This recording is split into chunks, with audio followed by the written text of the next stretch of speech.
pretty sure he can read plus. Okay, so I neglected to start the video. We're on practice problem 2. All right, so what's the first thing that the equation must be in? Standard format. ax squared plus bx plus c equals 0. Of course, those can be positive or negative signs, right? So look at practice problem B. 2x plus x squared. Actually, it's practice problem 2, right? Not B. All right, first thing I must do is write it in the proper form. No, 50.2. 50.2. So the x squared has to come first. So it's x squared plus 2x. I'm going to leave a little space after the 2x. Minus 5. Leave a little space. And it equals 0, right? Because remember, I can add 9 and subtract 9. And the net effect of that is I'm not changing the equation because that's 0. So why do we leave a space in the parentheses? We're leaving space because we're going to complete the square. So we can add something inside here and subtract something out. When you complete the square, because negative 5 there's no x value, so like it can, that wouldn't complete it because it's x squared x and there's, right? Or no? No, we take the b value. Right? The first step is we take half of the b value and we square it. That's what we're going to add in here and subtract out here. All right, so we take 2 and take half of 2 and we square it. So what's half of 2? 1, then 1 Square times it. 2. 1 times 1? 1. We're going to add 1 in here, subtract 1 outside. What's in the parentheses is a perfect square. All right, so what are factors of 1 such that I add them and they equal 2? It's 1 times 1, right? So it's x plus 1 times x plus 1, or x plus 1, that binomial squared. And we combine the negative 5 and negative 1 to be negative 6. Now we're at the problems like we've already worked. Okay, so we're going to add 6 to both sides. Are we just getting better at math, or is this? I think we're getting better. I think Miss Paula's the reason getting better. I think, yeah. Miss Paula, you're a miracle. All right, so now we have x plus 1 squared equals 6. Now what do? You square The radical, I take the square root of both sides. The right-hand side is both plus and minus. On the left, I'm only left with x plus 1 equals plus minus square root of 6.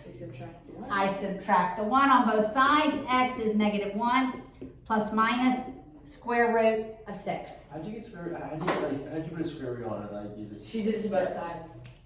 Okay, I have a binomial squared. I don't want to know what the binomial squared is. It's just like when we had the radical. What did we do to eliminate the radical? We had to square it. We squared it.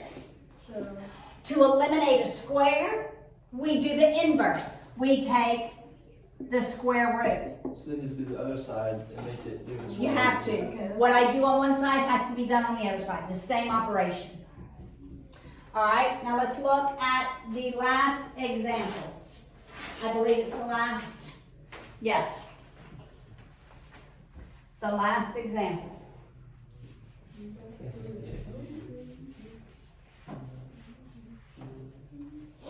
All right.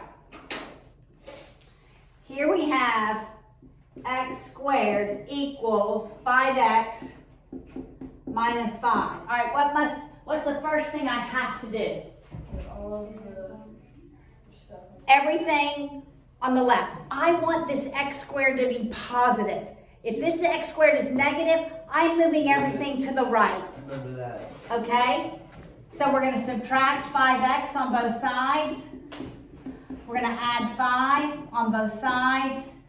And on the right-hand side, I'm going to be left with 0.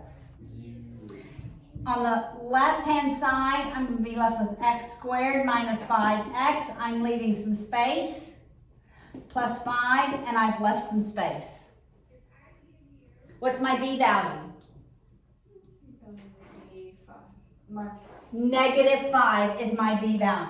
Negative 5 half over 2. Negative 5 halves Squared. Oh, no. squared. That is correct. Just the formula, you just plug it in. It's just a formula. That's right. What's negative 5 halves squared? 2.57? No. Negative 5 times negative 5. 2.5. Negative 5, no, negative 5. This is what it is. Negative 5 halves times negative 5 halves. Right.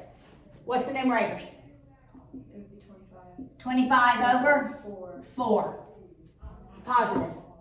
Because a negative times a negative is So positive. it is a fraction? So it is a fraction. So I'm going to add 25 fourths. I'm going to subtract 25 fourths.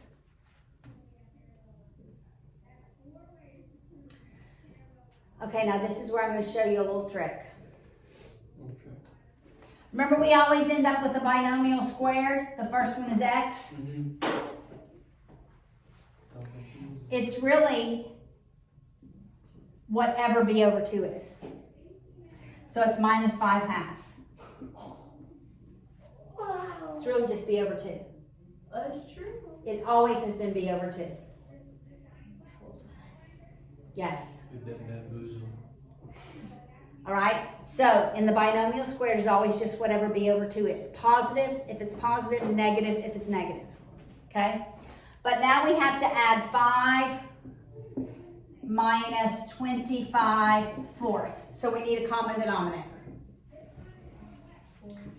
4 over 4, right? So that's 20 fourths minus 25 fourths, which equals negative 5 fourths. So it's minus 5 fourths equals 0. We did so much math. I'm like, My head for chemistry is not. yeah, my head ripped my head. Oh, don't, please. Okay, where do I go from here? Oh, now you unsquare. I mean, you unsquare root the. Can't unsquare it yet. Square root. You I square root can't it. take the You square root add yet 5 fourths because to the I other have side. 5 fourths on the same side. I have to move 5 fourths to the other side.